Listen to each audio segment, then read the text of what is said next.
નમસ્કાર. તમે જોઈ રહ્યા છો નીલકંઠ વિદ્યાલયની યુટ્યુબ ચેનલ. ધોરણ 10 તેમજ ધોરણ 12 સાયન્સ અને કોમર્સના વિદ્યાર્થીઓ નીલકંઠ વિદ્યાલયના તજજ્ઞ શિક્ષકોના અનુભવનો લાભ મેળવી શકે તે માટે આ ચેનલ પર વિડીયો અપલોડ કરવામાં આવી રહ્યા છે. સર્વે વિદ્યાર્થી અને વાલી મિત્રોએ આ યુટ્યુબ ચેનલ સબસ્ક્રાઇબ કરવી અને તેમાં રેગ્યુલર અપડેટ્સ મેળવવા માટે નોટિફિકેશન બેલ આઇકોન પર ક્લિક કરવો.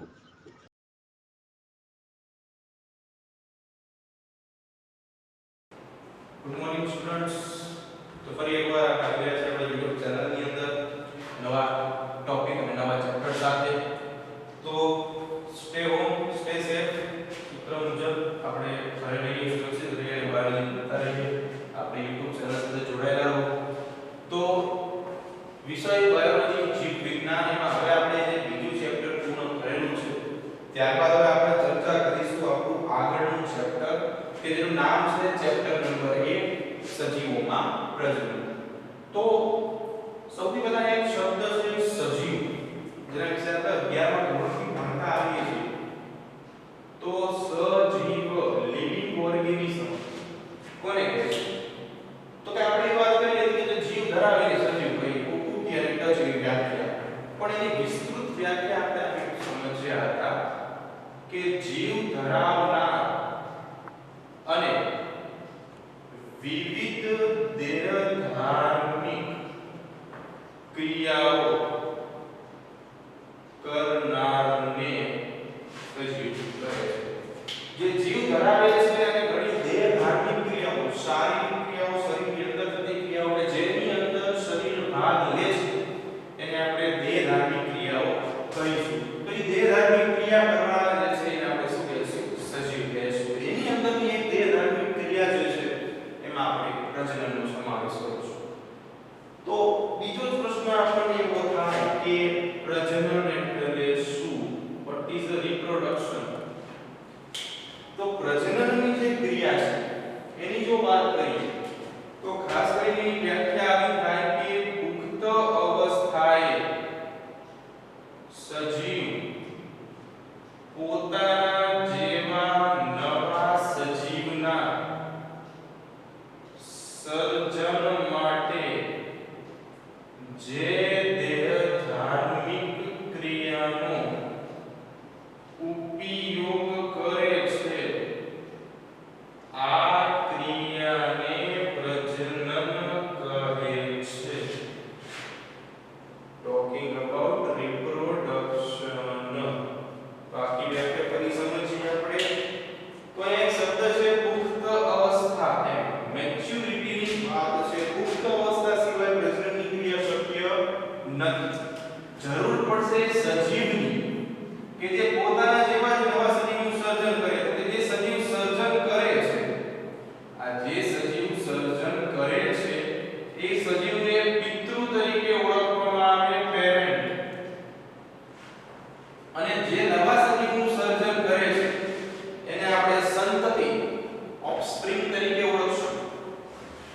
આજે જે નવા સજીવ બનાવે છે એને સંતતિ, ઓફસ્પ્રિંગ તરીકે ઓળખશું. તો એનો અર્થ એવો થયો કે દરેક સજીવ જે છે પ્રજનનની ક્રિયા કરી નવા સજીવનું સર્જન કરે છે. પ્રશ્ન એવો છે કે શા માટે નવા સજીવનું સર્જન કરવું જોઈએ? તો એની વ્યાખ્યા બહુ જ સીધી છે, સરળ છે કે પેઢી દર પેઢી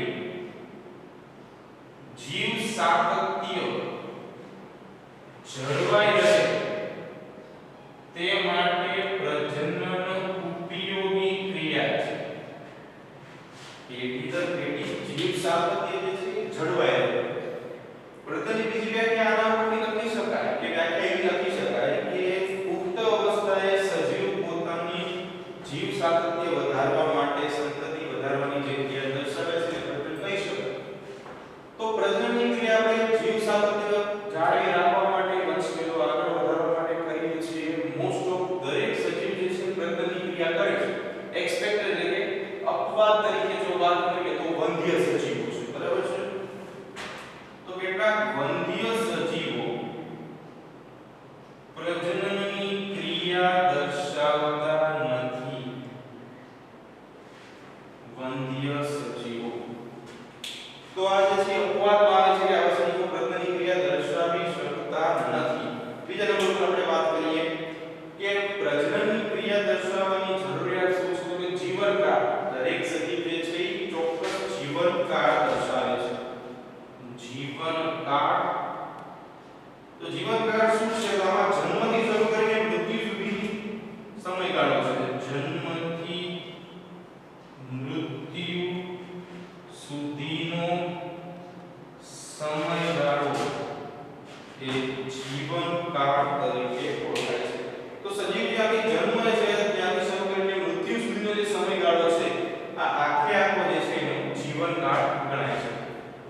બીજી વાત કરીએ કે દરેકનો જીવનકાળનો સમયગાળો અલગ અલગ હોય છે, જે સામાન્ય રીતે એના શરીરની અંદર થતી ચયાપચય ક્રિયાઓ ઉપર ડિપેન્ડન્ટ હોય છે, મેટાબોલિક પ્રોસેસ છે બધી એના ઉપર. દરેક સજીવ જે છે એ જન્મ પણ અનુભવે છે અને મૃત્યુની અવસ્થાને પણ અનુસરે છે.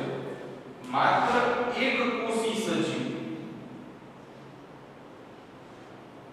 સિવાયના કોઈ જ ઘટકો અથવા તો કોઈ સજીવો અમર નથી. એટલે કે એક કોષી સજીવ યુનિસેલ્યુલર ઓર્ગેનિઝમ્સ, એક કોષી સજીવ કે જેનું સુકાય દેહ જે છે શરીર જે છે માત્ર એક જ કોષનું બનેલું છે, યુનિસેલ્યુલર ઓર્ગેનિઝમ તરીકે ઓળખીએ છીએ આપણે. આ બધા જે છે યુનિસેલ્યુલર ઓર્ગેનિઝમ, આ બધા જે છે એક જ કોષને ધરાવતા ઘટકો છે, એક જ કોષ ધરાવે આ બધા જે છે એ જ અમર છે. કેમ? કારણ કે એની અંદર પ્રથમની પ્રક્રિયા આપણે જોશું કે જેની મદદથી સતત એ સંતતિમાં વિભાજિત થાય છે ઓફસ્પ્રિંગની અંદર.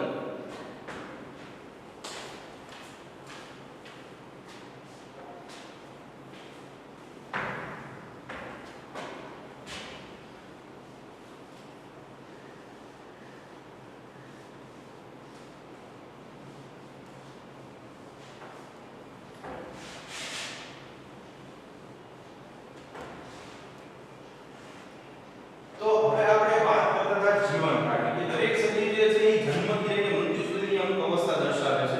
તો જે આ સમયગાળો છે એ પીરિયડ છે ને આપણે સજીવનો જીવનકાળ કહેશું. તો અહીં આપણે 14 અલગ અલગ સજીવો જે છે જેના જીવનકાળ આપેલા છે. બધે બધા એનસીઈઆરટી બુકની અંદર જ આપેલા છે. અમુક જગ્યાએ તમને સમયગાળા આપેલા છે, તો અમુક જગ્યાએ કેટલાક લખાણ આપેલા છે, બ્લેન્ક્સ આપેલા છે. તો એ બ્લેન્ક્સ તમારે ભરવાની છે, ખાલી જગ્યા ભરવાની છે. આમાં બધે બધી ખાલી જગ્યા આપણે ભરીને જ આપેલી છે. તો સૌથી પહેલા આપણે વાત કરીએ હાથીની. તો હાથીનો જે સામાન્ય સમયગાળો છે જીવનનો એ 65 વર્ષનો છે. ખાસ એક વસ્તુ યાદ રાખવા જેવી બાબત છે કે જ્યાં સજીવોનું જે જીવનકાળ આવે છે તે એવરેજ આવે છે, સરેરાશ આવે છે. આમાં વધઘટ જે છે એ શક્ય છે, આપણે એવરેજ લીધેલી છે. બીજા નંબર ઉપર વાત કરીએ તો ગુલાબ. તો ગુલાબનો જે છોડ છે એ 5 થી 7 વર્ષ સુધી જીવી શકે છે, એનો જીવનકાળ છે. નંબર 3 કૂતરો, તો જે 10 થી 13 વર્ષ સુધી પોતાનું જીવનકાળ દર્શાવે છે. પતંગિયું જે છે તો 1 થી 2 અઠવાડિયા સુધી જીવનકાળ દર્શાવે છે. કાગડો જે છે 15 વર્ષ સુધી જીવનકાળ દર્શાવી શકે છે.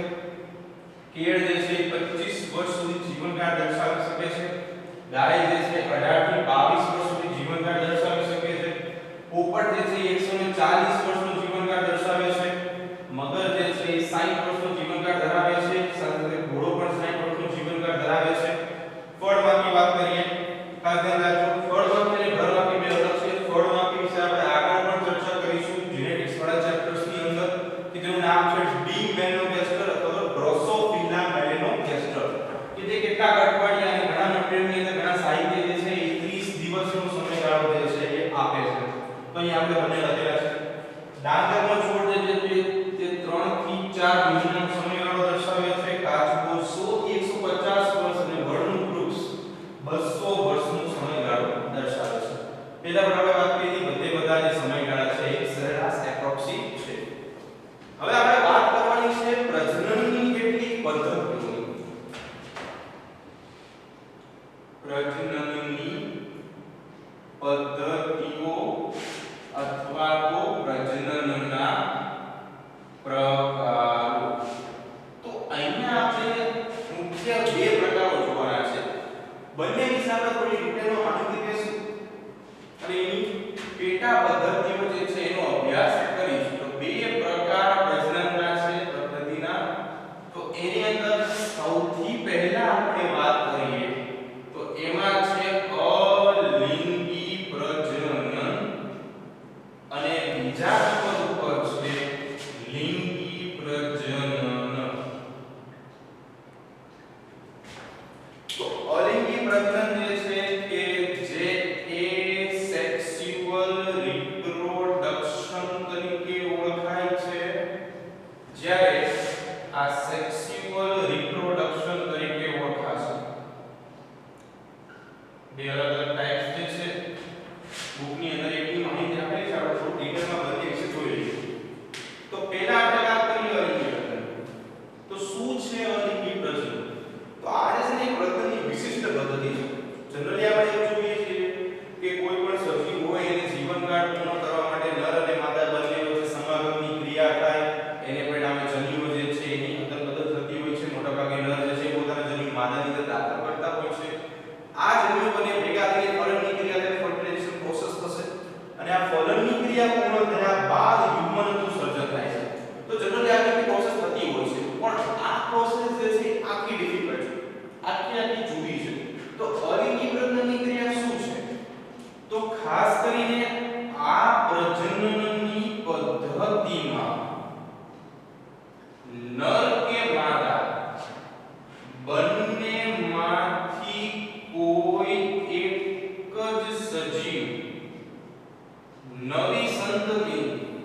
ધારી લો કે આપણી પાસે એક અમીબા છે, તો અમીબા ફોર એક્ઝામ્પલ મેલ હોઈ શકે અથવા તો ફીમેલ પણ હોઈ શકે, એવું આપણે કહેતા નથી, બરાબર છે? સામાન્ય રીતે અમીબા જે છે પ્રજીવ પ્રકારમાં હોય છે.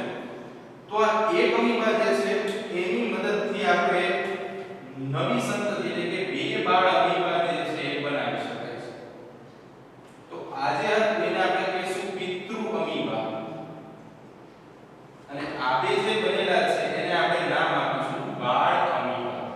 તો અહીંયા આપણે માત્ર એક જ સદીની જરૂર પડી, બીજા કોઈ સદીની જરૂર પડી નહીં. તો આવી પદ્ધતિને આપણે અલિંગી પ્રજનન તરીકે ઓળખશું.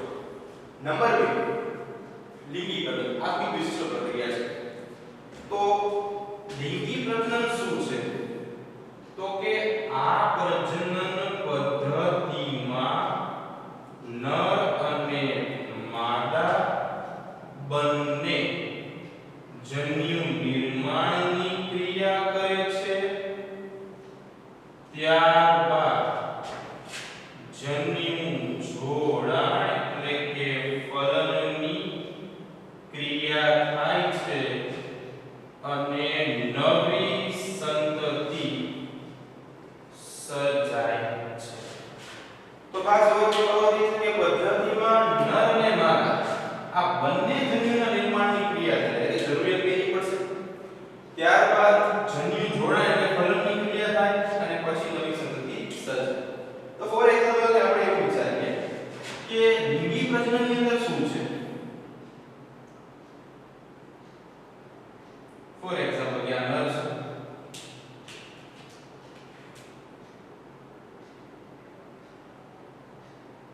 આ માદા છે, બરાબર?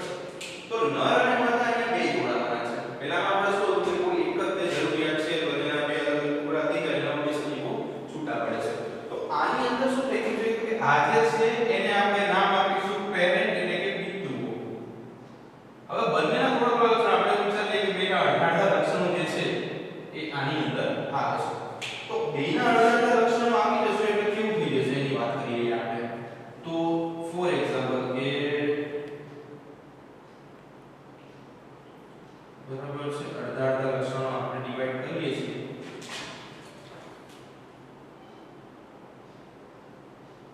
તો આવું બનશે જો કે થોડા થોડા લક્ષણો જે છે એ બે આવે છે એટલે કે લિંગી પ્રજનનની પ્રોસેસ એક એવી પ્રોસેસ છે કે જેમાં તમારે નર અને માદા બેની જરૂર પડશે, જ્યારે અલિંગી પ્રજનન એક એવી પ્રોસેસ છે કે જેમાં તમારે નર કે માદા બેમાંથી ખાલી એકની જરૂર પડશે, બરાબર છે? ચાલો તો હવે આપણે વાત કરવાની છે અલિંગી પ્રજનનના પ્રકારોની. ડિટેલમાં આપણે અભ્યાસ કરીએ અલિંગી પ્રજનન. તો આની પહેલા આપણે જનરલ માહિતી આપેલી બંને પ્રજનનના પ્રકારોની કે લિંગી અને અલિંગી કોને કહીશું આપણે. તો એની અંદર આપણે લિંગી પ્રજનનમાં એની વાત કરી કે બંનેમાંથી કોઈ એક પિતૃ જે છે, બંનેમાંથી કોઈ એક પિતૃ એ નવી સંતતિનું સર્જન કરવા માટે સક્ષમ છે, એબલ છે. જેની નવી સંતતિ જે છે એ સર્જાય છે માત્ર એક પિતૃમાં. તો હવે આપણે આની અલગ અલગ પદ્ધતિ જે પેટા પદ્ધતિઓ છે એનો આપણે અભ્યાસ કરવાનો છે. તો અલિંગી પ્રજનનમાં કોનો સમાવેશ થશે? તો એની અંદર આપણે વાત કરીશું ભાજન, કલિકા સર્જન, બીજાણુ સર્જન, અવગણન. તો આવી કેટલીક અવસ્થા જે છે જેનો આપણે અભ્યાસ કરીએ અલિંગી પ્રજનનના પ્રકારો છે. તો ફર્સ્ટ ઓફ ઓલ આપણે વાત કરીશું ભાજન, ફિઝિયન, બરાબર? તો પહેલી પદ્ધતિ આપણે જોઈએ ભાજન પદ્ધતિ તરીકે ઓળખશું ફિઝન. તો ભાજન પદ્ધતિ છે શું? તો કે આ એક એવી પદ્ધતિ છે કે જેમાં જે મુખ્ય પિતૃ હોય એ ટુકડાઓમાં વિભાજિત થઈ જાય છે, ડિવાઇડેડ ઇન્ટુ પાર્ટ્સ, ભાગોમાં ટુકડાઓમાં વિભાજિત થઈ જાય છે અને દરેક ટુકડો જે છે એ નવી સંતતિનું સર્જન કરે છે. તો આવી અલિંગી પ્રજનનની પદ્ધતિને આપણે ભાજન તરીકે ઓળખશું. ફરી એકવાર જોઈએ કે ભાજનની પ્રક્રિયા એક એવી પ્રક્રિયા છે કે જેમાં પિતૃ સજીવ જે છે એ ટુકડાઓમાં વિભાજિત થઈ જાય છે અને આ ટુકડામાં વિભાજિત થયા બાદ દરેક ટુકડો જેટલા ટુકડા બનશે એટલી સંગતિ સર્જાશે. ચાલો નેક્સ્ટ ટોપિક ઉપર આપણે વાત કરીશું. તો ભાજનની વ્યાખ્યા લખી નાખીએ. તો કે આ પદ્ધતિમાં પિતૃ સજીવ એ ઘણા બધા ટુકડાઓમાં વિભાજિત થાય છે. દરેક ટુકડો એ નવી સંતતિનું સર્જન કરે છે. તો આ હતી ભાજનની વાત. તો ભાજન જે છે એના પ્રકારો પણ છે.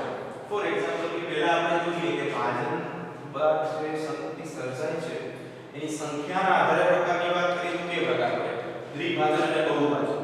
તો દ્વિભાજન જે છે એની વાત કરીએ તો દ્વિભાજન ખાસ કરીને અમીબાની અંદર જોવા મળશે. બીજું કે આ ભાજનની આની પ્રોસેસ છે, આ પ્રક્રિયા ખાસ કરીને મોનેરા અને પ્રોટિસ્ટા સમુદાયમાં જોવા મળશે. તો વાત કરીએ મોનેરા અને પ્રોટિસ્ટા શબ્દો પર જોઈએ તો મોનેરા જે શબ્દ છે મોનો યુનિ વન એક તો ધરાવતા સજીવો બધા મોનેરામાં સમાવેશ છે મોનો. એવી રીતે પ્રોટિસ્ટામાં એક શબ્દ છે પ્રો એટલે કે ઓલ્ડ આદિ જૂનું. બરાબર છે. તો આદિ કોષ કેન્દ્રીય સજીવો જે છે પ્રોટિસ્ટા સમુદાયની સમાવેશિત થાય છે. તો આ બે ની અંદર ખાસ કરીને ભાજનની ક્રિયા જે છે જોવા મળશે. આપણે આગળ પણ ચર્ચા કરેલી છે કે ભાજન જે છે એમાં ખાસ કરીને સંતતિની સંખ્યાના આધારે જો આપણે ભાજનના પ્રકારોની વાત કરીએ તો એના મુખ્યત્વે બે પ્રકાર પડે છે. એની અંદર એક તો દ્વિભાજન અને બીજા નંબર ઉપર બહુભાજન. બરાબર, બાઇનરી ફિઝન અને મલ્ટીફિઝન. તો દ્વિભાજન જે છે એની અંદર માત્ર શું થાય છે કે બે સંતતિ સર્જાય અને આની અંદર ઘણી બધી સંતતિ સર્જાય. તો હવે આપણે વાત કરવાની છે દ્વિભાજનની. પહેલા ચર્ચા કરીએ દ્વિભાજન જનરલી આપણે અમીબાની અંદર જોવાનું છે. તો એક એક્ઝામ્પલ લઈએ આપણે લખી નાખીએ કે આની અંદર આપણે અમીબાની ચર્ચા કરીશું અને આની અંદર જનરલી પ્લાઝ્મોડિયમ. બરાબર છે, એની વાત કરીશું. તો ફર્સ્ટ ઓફ ઓલ આપણે વાત કરવાની છે અમીબાની. તો અમીબા જે છે તો અમીબાની અંદર જે દ્વિભાજન જોવા મળે છે આપણે આપણું હેડિંગ જ એવું માનીશું કે અમીબાની અંદર દ્વિભાજનની રેખા હતી. અમીબામાં દ્વિભાજન. તો અમીબા જે છે ને એક સ્પેસિફિકેશન એવી છે કે એનો કોઈ આકાર નથી. તમે ગમે એવો આકાર દોરી શકો, ચોરસ, લંબચોરસ, ગોળ, ત્રિકોણ એવા આકાર ના દોરતા. તો અમીબાની જો વાત કરીએ તો ખાસ કરીને અનિયમિત આકાર ધરાવતું સજીવ છે. બીજું ગંદા પાણીના ખાડા ખાબોચિયામાં જોવા મળશે.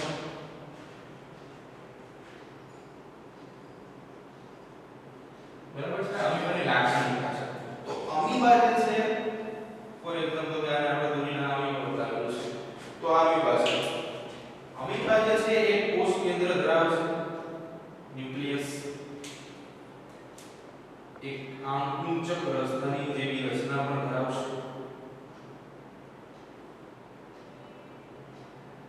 અને બાકીનો વિસ્તાર જે છે આપણે કોષ રસ માટે સંતુલિત રાખેલો છે.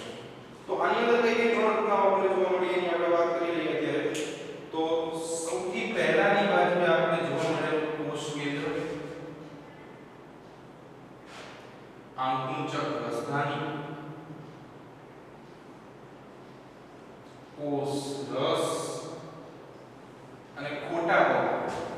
હવે શું થાય છે કે સૌથી પહેલા જ્યારે આપણે વિભાજનની શરૂઆત થાય છે ત્યારે વિભાજનની શરૂઆતમાં સૌથી પહેલા અહીંયા વાત થઈ રહી આપણે તો શરૂઆતની જે પ્રોસેસ થાય છે એમાં કોષ કેન્દ્ર વિભાજિત થાય છે. કોષ કેન્દ્ર વિભાજન પામે સ્ટાર્ટિંગમાં. પછી શું થાય છે તો કે કોષ કેન્દ્ર વિભાજન પામ્યા બાદ કોષ રસ વિભાજન પામે છે.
અને આ 2.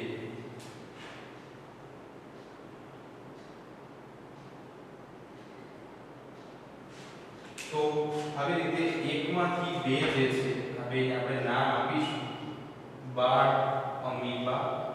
બરાબર છે. તો આ આપણે જો અમીબાની અંદર આ છે હવે એ વસ્તુ કે આ જે પિતૃ અમીબા છે એના જેવી જ બાળ અમીબા આપે ખૂબ પ્રતિકૃતિ ધરાવે છે, same to same, xerox, carbon copy xerox. તો એના માટે એક વ્યાખ્યા છે જેને આપણે કહીશું જનીનિક પ્રતિકૃતિ અથવા તો ક્લોન્સ.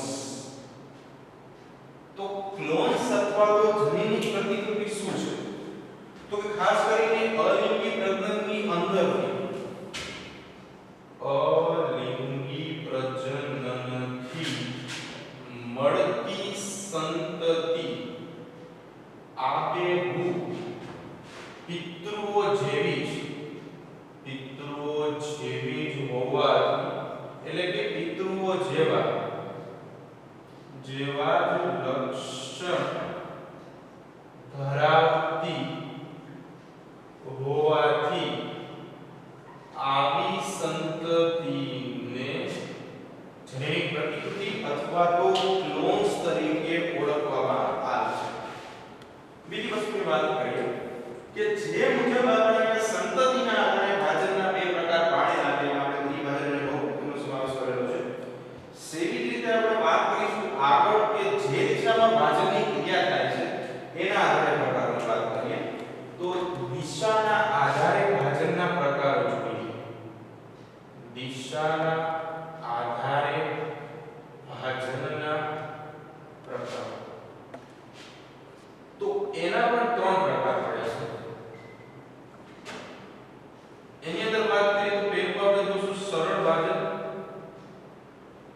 બીજા નંબર ઉપર વાત કરીશું આપણે અનુપ્રસ્થ ભાજન અથવા તો અનુપ્રસ્થ દ્વિભાજન, અને ત્રીજા નંબર ઉપર વાત કરીશું આપણે આયામ દ્વિભાજન. તો શબ્દ ખાસ સમજવા જેવા છે અને એની વ્યાખ્યાઓ પણ સમજવા જેવી છે. તો કે જે સરળ ભાજન છે એ સરળ ભાજન કોઈ પણ દિશામાં થશે, કોઈ પણ દિશામાં થાય છે. તો ઇન શોર્ટ સરળ દ્વિભાજન માટે કોઈ દિશા જે છે સ્પેસિફિક નથી, કોઈ પણ દિશામાં થઈ શકે છે. તો એવું વિભાજન જે છે શેની અંદર તમને જોવા મળશે? તો ફોર એક્ઝામ્પલ અમીબામાં સ્પેસિફિકલી જોવા મળશે તમને આ વિભાજન.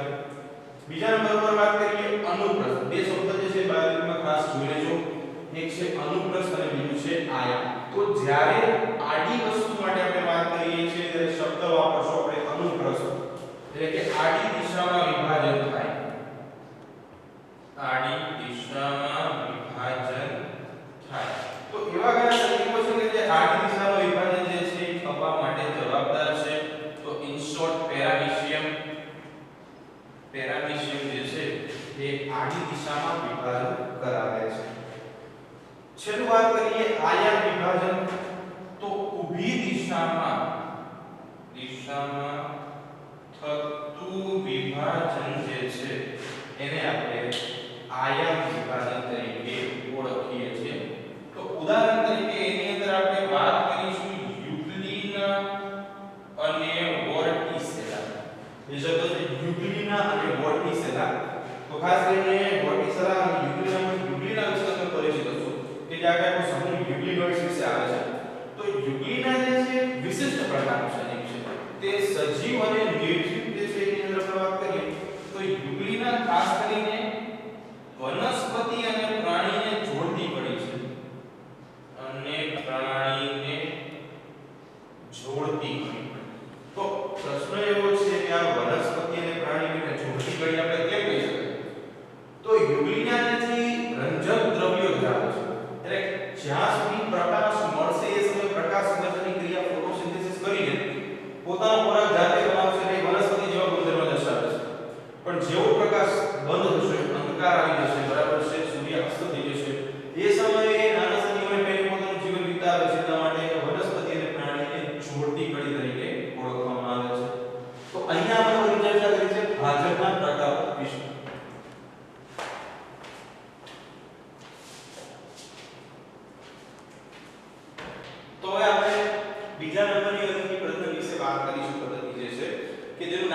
કલિકા સર્જન બડિંગ પ્રોસેસ જે છે બડિંગ વિશે ચર્ચા કરવાની છે.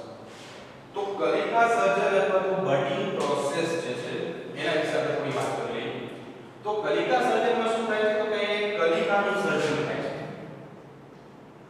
કલિકાનું નિર્માણ થાય અને આ કલિકા પુખ્ત સજીવમાં પરિણમે અને ત્યારબાદ એ સજીવ પિતૃ સજીવથી દૂર થઈ નવા સજીવ એટલે કે સંતતિમાં રૂપાંતરણ પામે. બરાબર છે. તો ફરી એકવાર જોઈ લઈએ વ્યાખ્યા શું છે તો કે કલિકા સર્જનની અંદર આપણે કલિકા એટલે કોષનું નિર્માણ કરવાનું છે. આ કલિકા પુખ્ત સજીવમાં પરિણમે છે અને ત્યારબાદ એ પિતૃ સજીવ જે છે એનાથી દૂર થઈ જાય છે અને નવી સંતતિમાં રૂપાંતરણ પામે છે. તો આ હતી કલિકા સર્જનની વાત.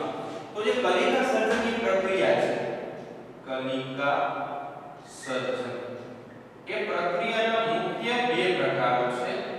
એમાં પહેલો પ્રકાર આપણે જોઈશું બાહ્ય કલિકા સર્જન અને બીજા નંબર પર વાત કરીશું અંતઃ કલિકા સર્જન. તો પહેલા આપણે વાત કરી બાહ્ય કલિકા સર્જન શું છે તો કે જો કલિકા સર્જનની ક્રિયા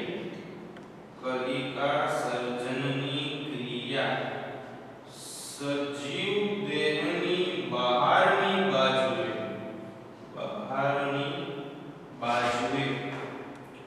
જોવા મળે તો આ પ્રક્રિયાને બાહ્ય કલિકા સર્જન કહેવામાં આવે છે. ઉદાહરણ તરીકે આપણે વાત કરીશું હાઇડ્રા કે જેને ગુજરાતીમાં આપણે કહીશું જળવ્યાળ. ફરી એકવાર બાહ્ય કલિકા સર્જન પર નજર કરીએ તો કલિકા સર્જનની ક્રિયા સજીવ દેહની બહારની બાજુએ જોવા મળે છે. સજીવ દેહ બોડી છે બરાબર છે લિવિંગ ઓર્ગેનિઝમનું એની બહારની બાજુએ જોવા મળશે કે આપણે થોડી વાત કરી. તો ઉદાહરણ આપણે છે હાઇડ્રા જળવ્યાળ. તો હાઇડ્રા જે છે આવા પ્રકારની આખી રચના છે બરાબર છે.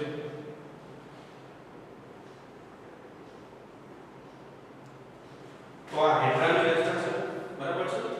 જળવ્યાળ તરીકે આપણે ઓળખીએ છીએ. તો હવે શું થાય છે કે ફોર એક્ઝામ્પલ કે એક સેલ આવે છે કોષ આવે છે ધારીએ તો આ કોષ જે છે એ સતત વિભાજનની ક્રિયા ત્યાં કરી નવી કલિકા બનાવશે.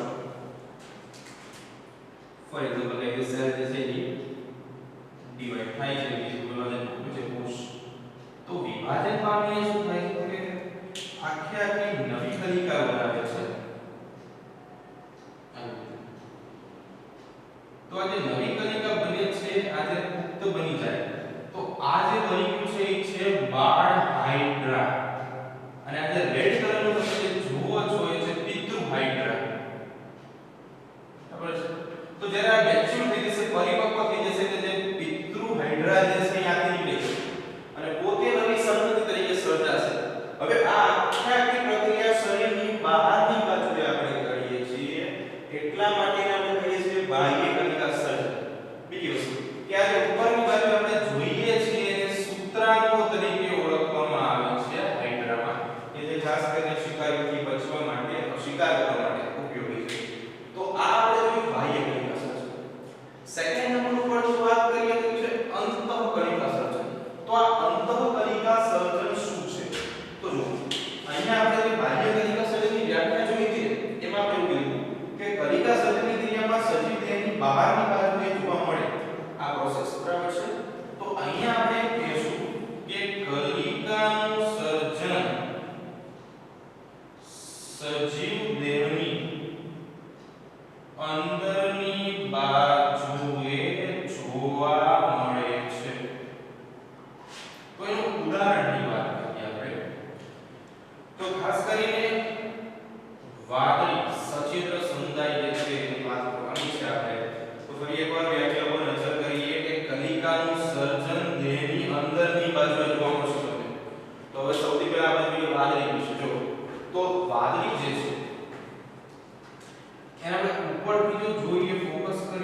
ઉપરથી તો વાદળી જે છે એ આવી દેખાય છે સચ્છિદ્ર સ્નુંદાઇઝેશન પ્રાણી છે હવે એક્ઝેક્ટલી એની ફરતેની બાજુએ વાદળી જે છે આપણે જાણીએ છીએ કે કેલ્શિયમની ગઢાઓ ધરાવે છે બરાબર છે મજબૂતાઈ મેળવવા માટે તો એવી ગઢાઓ જે છે અહીંયા આપણે દોરેલી છે કે જેને પરિણામે પાણીની અંદર પણ વ્યવસ્થિત પોતે જે છે આકાર ગ્રહણ કરી શકે છે તો અહીંયા આપણે દોરેલી છે કેલ્શિયમની ગઢાઓ ફોર એક્ઝામ્પલ અહીંયા છે બરાબર છે તો આ જે છે એ ગઢાઓ છે કે જે ખાસ કરીને કેલ્શિયમ CH2 ની બનેલી છે તો આ જે વાદળી છે એની અંદરની બાજુએ નવું સજીવ જે છે એ સર્જાતું હોય છે ફોર એક્ઝામ્પલ કે આ જે છે એ સજીવ જે છે એ બને છે તો આ અંદરની બાજુએ સર્જાય છે આખું જે બોડી છે એની અંદરની બાજુ સર્જાય છે કે આપણે જોયું કે હાઇડ્રાની અંદર બહારની બાજુ સર્જાતું હતું તો આપણે એને નામ આપતા હતા બાહ્ય કલિકા સર્જન તો એસ યુઝ્યુઅલ અહીંયા તમે વાદળી જુઓ છો એની અંદર શું થાય તો કે જે સજીવ છે ખાસ કરીને બાળ સજીવ જે છે એ બાળ સજીવ અંદરની બાજુ સર્જાય છે તો એને આપણે નામ આપીશું અંતઃકલિકા સર્જન બરાબર તો આ બે પ્રકાર હતા તો હવે કઈ વાદળીઓ એવી છે કે જે અંતઃકલિકા સર્જન દર્શાવવાની ક્ષમતા ધરાવે છે તો વાત કરીએ એના એક્ઝામ્પલ્સ ઉદાહરણની વાત કરીશું તો એમાં ખાસ કરીને એક તો સાયક્લોન કે જે ખારા જળની ખારા પાણીની એટલે કે દરિયાઈ વાદળી છે અને બીજા નંબર ઉપર વાત કરીશું સ્પોન્જીલા કે જે મીઠા જળની બરાબર છે વાદળી છે તો આ બે જે છે એ ખાસ કરીને અંતઃકલિકા સર્જન જે છે દર્શાવે છે બીજા નંબર આ તો આપણે વાત કરી પ્રાણીઓ તો વાત કરીએ વનસ્પતિઓ અથવા તો ફૂગની તો ફૂગની અંદર આપણે જોઈશું ઈસ્ટ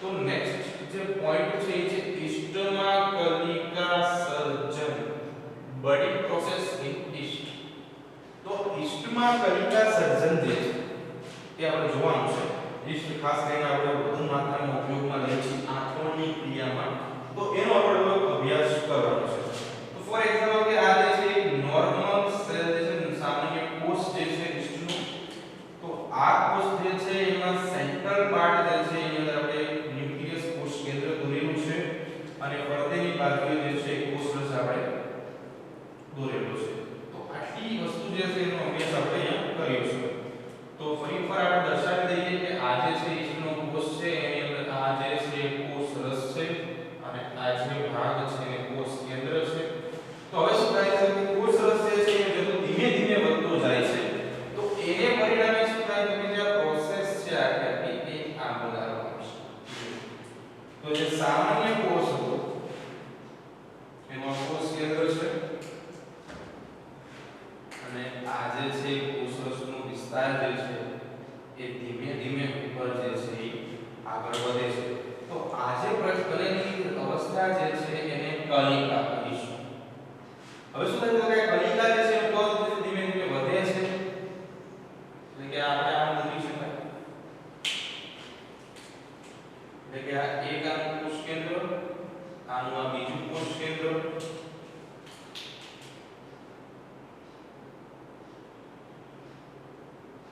બાકીના કોષરસ અને પરિપક્વ અવસ્થા જ્યારે બને છે તે સમયે આ બંને જે છે એ ઇન્ડિપેન્ડન્ટ સ્વતંત્ર રીતે પોતે જે છે છૂટી પડી જાય છે